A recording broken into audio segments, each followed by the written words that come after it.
Llegó el Fisgón, ya llegó Rafael Barajas, el Fisgón, uno de los mejores caricaturistas de México y presidente del Instituto Nacional de Formación Política de Morena. Sobre todo hoy tenemos que insistir en el Plan C, con lo que ocurrió en el Congreso de la Ciudad de México. 3 votos faltaron para la ratificación de Ernestina Godoy. La audiencia de Sin Censura tiene que entender que sin mayoría calificada podrían quedar chimuelas o chimuelos muchos de los esfuerzos de esta 4T, y por eso la insistencia. Mi querido Rafa, te mando un abrazo, ¿cómo estás? Pues bien, con mucho gusto estar aquí contigo. Ahora sí que aterrorizado también ante la perspectiva que nos plantea Jairo Calixto con su OnlyFans. Espero que eso no se dé, espero que le rescindan el contrato, espero que haya sentido común en este planeta y que eso simplemente no ocurra, ¿no? Por favor, hagamos una cooperacha. Hemos visto películas de terror, hemos visto espectáculos espantosos, son los efectos especiales del peor cine de terror de Hollywood, el que debemos evitar con esta historia. Oye, y por cierto, hablando de películas de Hollywood, me imagino una de la mafia italiana, pero por culpa de los mafiosos del cártel inmobiliario, se salieron con la suya hoy en el Congreso de la Ciudad de México. Por supuesto, mira, hay cosas que no debemos de poner de lado, de olvidar jamás, ¿no?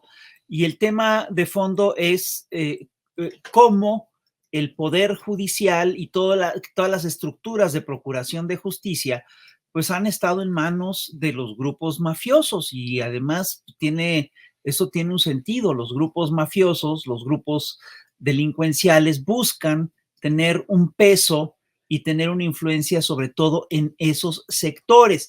Y lo que vimos hoy es cómo, mientras que el PRI, el PAN, el PRD mantienen en su cargo a gente como Uriel Carmona, ¿no?, que es el fiscal de Morelos, o a Samarripa, que es el fiscal de Guanajuato, que han dado pues pésimos resultados en términos de procuración de justicia. Sí, hoy el Congreso de la Ciudad de México simplemente con unos 20 y tantos votos, con una votación de 41 a 25, simplemente no ratificó a una fiscal que sí está haciendo su trabajo, una mujer que sí es honesta. Y la verdad es que tenemos que recordar qué es la historia del cártel inmobiliario. El cártel inmobiliario es es una trama de corrupción que involucra a varios funcionarios de Acción Nacional y que implica, entre otras cosas, pues una serie de irregularidades en inmuebles de varias partes de la Ciudad de México. Solo en la Benito Juárez, el impacto es de 1,000 pisos irregulares. No sé si tú te das cuenta de lo que es eso. Imagínate un edificio de 1,000 pisos. Bueno, ese es el fraude, ese es el tamaño del fraude del cártel inmobiliario en Benito Juárez.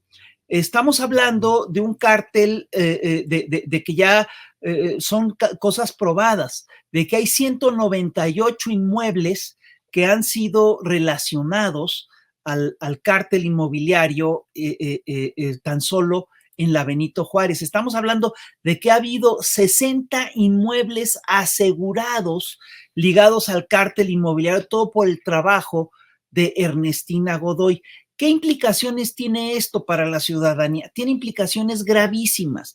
Tiene implicaciones, por supuesto, de uso del suelo, tiene implicaciones de seguridad, porque cuando se dio el sismo hace unos años, algunos de estos edificios, varios de estos edificios se colapsaron porque no estaban calculados para la carga que tenían. Estamos hablando de un impacto brutal en términos de servicios. Imagínate lo que implica en las zonas urbanas que ya están congestionadas, ¿no? De repente que tengas 1,000 pisos de más. ¿De dónde sacas agua para 1,000 pisos de más, para 1,000 departamentos de más? Estás hablando de una cosa realmente muy seria, y estás hablando además de gente que ya está pues claramente identificada. Está pues el caso de Christian von Roerich, ¿no?, que de su hermana, que han sido identificados, a los que se les está siguiendo proceso. Y aquí lo que vimos es cómo de repente se pedía, hubo denuncias de que se le ofrecía a Ernestina una negociación a cambio de que soltaran a Christian von Roerich. Pues es que me parece increíble. Eso es lo que acostumbra a hacer el PRI, lo que acostumbra a hacer el PAN, lo que acostumbra a hacer la delincuencia de cuello blanco, que es negociar los delitos, ¿no? Es decir, te cambio un cargo político a cambio de un delito. Y a mí me parece que es verdaderamente increíble lo que estaban planteando eso, y me parece que es correcto que pues no se haya cedido a esa negociación, que nadie se haya sentado en esa negociación, y me parece además que Ernestina pues puede hacer un extraordinario trabajo ya como ex fiscal de la Ciudad de México, porque puede, entre otras cosas, plantear toda una serie de temas, y además puede, por supuesto, que competir, o es una candidata natural a ser una fiscal general de la República en el próximo gobierno, si es que, como lo marcan las encuestas, llega a ganar Claudia Sheinbaum, con quien ha hecho una buena dupla en la Ciudad de México. Entonces, estamos hablando de una cosa que es verdaderamente increíble. Estamos hablando de estructuras delincuenciales que acostumbran, lo estamos viendo en vivo, ¿no? Es un cinismo increíble. Lo que estamos viendo. Y estamos viendo además cómo en los días anteriores sacaron una vez más toda una artillería de fake news que es verdaderamente increíble, ¿no? No se nos olvide que una vez más Guillermo Sheridan vuelve a atacar con su historia de las tesis que están mal, etcétera. Usaron esa misma estrategia contra Yasmín Esquivel, utilizaron esa misma estrategia con quien se les ha cruzado. Y es curioso porque eso se les revirtió hace unas semanas con Xóchitl Gálvez, porque ahí sí nos encontramos con una tesis que documentadamente está plagiada. Ella misma dijo, y la cito textualmente, dijo, la pendejié, y también aceptó que si tenía que rehacer su tesis, que la rehacía, y vimos cómo la Universidad Nacional Autónoma de México de repente sacó un dictamen que era increíble, porque decía, sí, el dictamen decía, tanto la tesis de Sheinbaum como la tesis de Xóchitl Gálvez son tesis válidas. ¿Quién puso en duda la tesis de Claudia? La tesis de Claudia estaba claramente fundamentada, es claramente una tesis suya. Esto que dijeron de que no había citado debidamente a tales y cuales gentes era falso, estaba citado en la bibliografía, estaba en los pies de página, etcétera. Y pues esto forma parte, una vez más, de algo que, pues de este aparato de engaño que está echado a andar ya desde hace varios años en contra, pues, en contra del proyecto no neoliberal de este país.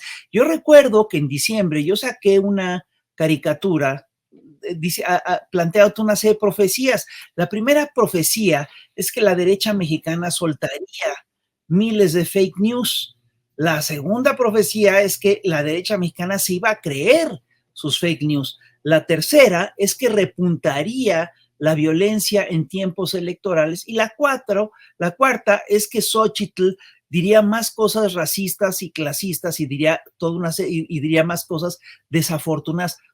Todo se ha cumplido.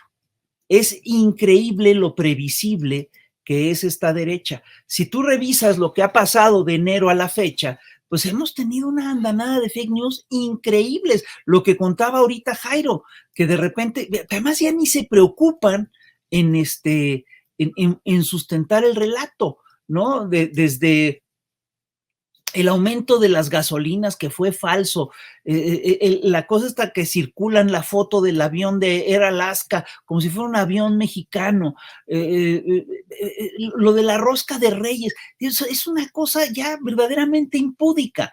Y esto básicamente de lo que te habla es ya de un desmoronamiento de un sistema de información que estuvo construyendo narrativas durante décadas, y que fueron y esas narrativas sostuvieron todo el relato dominante durante años.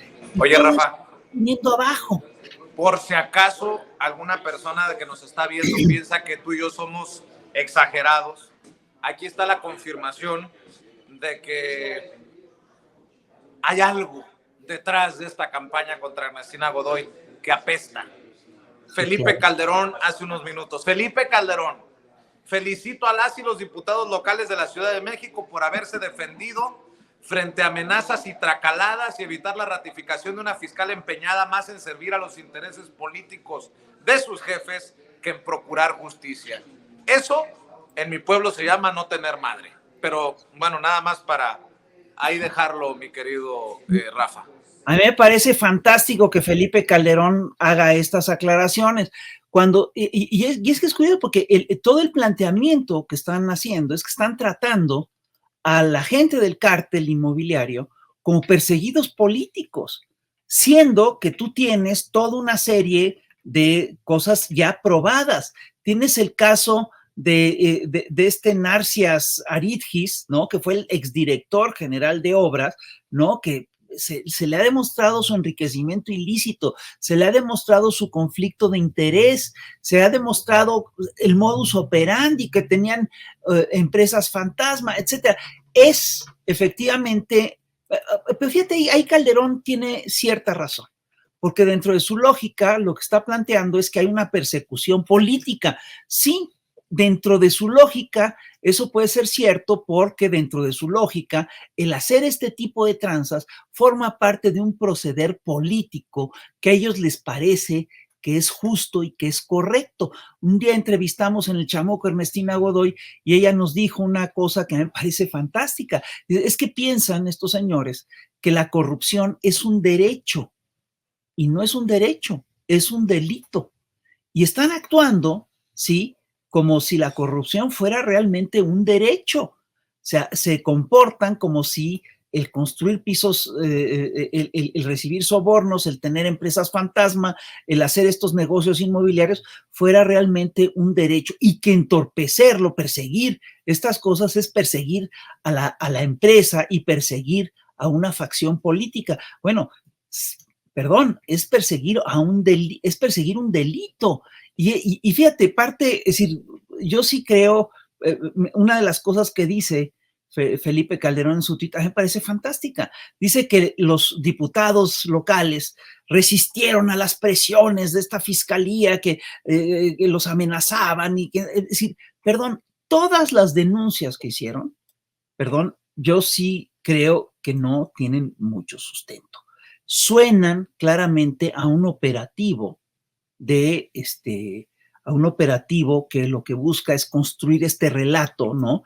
Y victimizar a los actores que sí, que en realidad suelen tener comportamientos poco éticos, por decirlo menos. No se conoce, es decir, sería el primer caso de amedrentamiento que se da en este sexenio, y francamente yo no veo a Ernestina Godoy, ¿no? Tratando de hacer un esfuerzo así serio por desesperadamente quedarse en el cargo. No es el caso, no la veo haciendo eso. En cambio, sí veo con mucha facilidad a Alito Moreno, a toda esta serie de diputados del PRI y el PAN inventando estas informaciones para armar una narrativa y justificar un voto que al final de cuentas lo que está haciendo es darle un espaldarazo a un grupo delincuencial. Y eso es lo que está pasando. Ayúdame, si puedo pedírtelo, querido Rafa, a entender la gran derrota de la ultraderecha. Ya ves que oficialmente no alcanza las firmas requeridas para participar en el día de elecciones Eduardo Verástegui. Sí. En momentos en que Argentina tiene a su Milei, Brasil ya ha tenido a su Bolsonaro, México dice no. Pero ¿qué significa esto? ¿Y para dónde se va a ir esa gente que desde la religión, de sus creencias, desde la fe, pudo haber apoyado a Eduardo Verástegui, mi querido Fisgón? Sí, mira, al hablar de Eduardo Verástegui estamos hablando de de un sector específico de la derecha mexicana. Este es el sector ultra conservador, es este sector religioso y que claramente tiene vínculos con lo que es el Atlas Networks, con lo que son los grupos ultraderechistas de América Latina. Ese es el sector del que estamos hablando. Ese sector, de manera natural, tenderá a irse pues, con lo que queda del PAN, con lo que son los votos del PAN. Sería muy difícil que viraran hacia la izquierda, porque ellos sí definitivamente ponen por delante en su agenda todo lo que son, lo que ellos llaman el derecho a la vida, en fin, ¿no? Es decir, son despenalización del aborto, antiderechos de los homosexuales, derechos vamos, están en contra de los derechos de la diversidad, etcétera, y es más probable que se identifiquen con lo que queda del PAN. El solo hecho, fíjate, lo que es interesante es que es indicativo de qué tanto se han radicalizado las cosas, el hecho de que buscaran hacer una candidatura independiente, una candidatura aparte. Esto sí habla de una ruptura con el Partido Acción Nacional, con esta derecha que ahora parece aliada con el PRI, ahora parece aliada con el PRD. Y sí te habla, es decir, esta derrota de Verástegui sí te habla del hecho de que esta derecha radical mexicana lleva años sin tener una fuerte representación en nuestro país. Verástegui solo se quedó, es decir, no tuvo ni siquiera el 15% de las firmas que necesitaba para acreditar su candidatura. Es una derrota muy seria.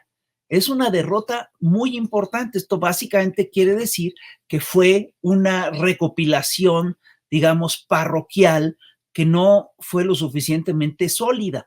Y sí te habla básicamente de cómo esta derecha ultra radical, católica, religiosa, es marginal hoy en día en nuestro país. Y esto tiene varias explicaciones históricas. La primera explicación histórica, pues, es que fue la revolución liberal del siglo XIX. Ahí esta derecha tenía una fuerza muy importante, echó todo lo que pudo, echó toda la carne al asador, provocó una guerra civil muy importante, que es la Guerra de los 3 años, invitó a los franceses para propiciar una intervención extranjera y aún así salió derrotada, incluso en lo militar. Esta derecha después hace una alianza con Porfirio Díaz, ya a finales del siglo XIX, y hace una alianza muy importante, y esto es algo que no hay que olvidar, en las primeras décadas del siglo XX, con Victoriano Huerta. Es decir, Victoriano Huerta permite que se haga en la catedral, en la Ciudad de México, la coronación de Cristo, y de ahí sale el grito de ¡Viva Cristo Rey! Y esta derecha es la que se aglutina después en la cristiada, en este movimiento armado que surge en México en la década de 1920, que tiene una nueva etapa en la década de 1930, ya en pleno cardenismo, y que fue derrotada incluso en lo militar, y que jamás llegó a manejar territorio. Esta derecha tiene esas derrotas desde la década de 1920 y 1930 del siglo pasado, y no se ha repuesto. Sí tiene sus ideólogos, ha tenido sus proyectos, etcétera, sí, pero es, al final de cuentas, una derecha muy marginal. Esta derecha fue reemplazada después, en la década de 1980, es decir, tuvo se recolocó o se resignificó en la década de 1980 con la llegada del neoliberalismo. Pero ahí, obviamente, la voz cantante no la tuvo esta derecha ultra religiosa, sino que la tuvo más bien la derecha ultra neoliberal, a la cual esta derecha ultra religiosa se adhirió de manera, pues, más o menos acrítica. Y hoy lo que estamos viendo es esta fractura, es una fractura entre la derecha ultrarreligiosa y esta derecha ultra neoliberal radical. Y fíjate, yo simplemente te quiero plantear esto, es decir, el proyecto neoliberal hoy en día está en una crisis global muy importante. Es una crisis global que incluso puede llevar a una conflagración de grandes dimensiones a nivel global. Lo estamos viendo en Gaza, lo estamos viendo en Ucrania. Es posible que la conflagración se extienda a otras entidades del Medio Oriente, como Líbano, que es lo que acaba de decir Anthony Blinken. Y esto básicamente te habla de un proyecto que ya está en plena demolición.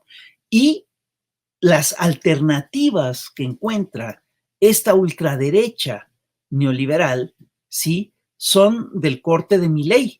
Son alternativas de una ultraderecha neoliberal, ya se dice anarquista, pero es en realidad una ultraderecha, digamos, represiva y que piensa dejar todo en las lógicas del libre mercado y que ya son proyectos claramente antipopulares y claramente son proyectos de remate, ¿no? Lo que está haciendo Milei es que está rematando lo que rescató el kirchnerismo de la nación argentina después de las experiencias neoliberales, ¿no? Y está colocando a la población en una situación de emergencia que es verdaderamente inaceptable, que es verdaderamente invivible, ¿no? Es decir, subió el dólar de inmediato, se multiplicó por varias veces el peso, entraron en paro miles de personas, cerró ministerios, es decir, es ya un proyecto claramente distópico y es un proyecto pues poco humanitario, es un proyecto que olvida a la gente, ¿sí? Es un proyecto nada humanista y que lo centra todo en las lógicas del libre mercado. Es una crueldad lo que nos ofrecen ahora estos señores. Pues qué importante escuchar tu análisis, mi querido Rafa. Para cerrar, algún tema, algún comentario para despedirnos, Rafa. Yo sé que tienes que correr también, no quiero quitarte mucho tiempo. Mira, yo básicamente lo que quiero decir es que al final de cuentas, yo creo que hizo muy bien Ernestina Godoy al no negociar el cargo. Es decir, nos dicen que, es decir, es chistoso porque López Dóriga dice, ¿quién falló en esta negociación? Estaban acostumbrados a negociarlo todo, ¿no? Es decir, duele, pero pudo haber sido peor. A mí no me parece mal, de hecho, déjame decirte, a mí no me parece que está mal. De hecho, la fiscalía queda en manos de Ulises Lara, que va a seguir con las indagaciones. Es decir, el caso no se cierra con la salida de Ernestina Godoy, ¿no? De ninguna manera. Y por supuesto, básicamente esto lo que hace es que le plantea una vez más a la sociedad la necesidad de lo que tú decías al principio, la necesidad de cambiar todo el aparato de justicia y de apostarle al plan C, ¿sí? Para, entre otras cosas, renovar todo el poder judicial y todos los aparatos de impartición de justicia. Y por supuesto, de paso, me uno a tu propuesta de que César Gutiérrez sea un candidato para la Suprema Corte. A mí no me parece nada mal la propuesta. O para la fiscalía, o para... ¡Claro! ¿No? Pues claro, es decir, cuadros hay, gente honesta tenemos. Lo que pasa es que los deshonestos sobran. Ese es el problema, ¿no? Hay demás. Ya lo dijo el querido Rafael Barajas, el Fisgón. Querido Fis, te mando un abrazote desde Chicago, Chicago que también aprecia el trabajo que están haciendo en el Instituto Nacional de Formación Política de Morena. Y desde acá, nuestro reconocimiento. Pues muchas gracias a ti, muchas gracias a todo el equipo de Sin Censura que ha hecho un gran trabajo. Y ahora sí, perdón, pero tardíamente, pero les deseo un muy feliz año nuevo a ti, a tu equipo y a todo tu público. Un abrazo muy cariñoso. Muchas gracias, Fis. Un abrazo a Rafael Barajas, el Fisgón.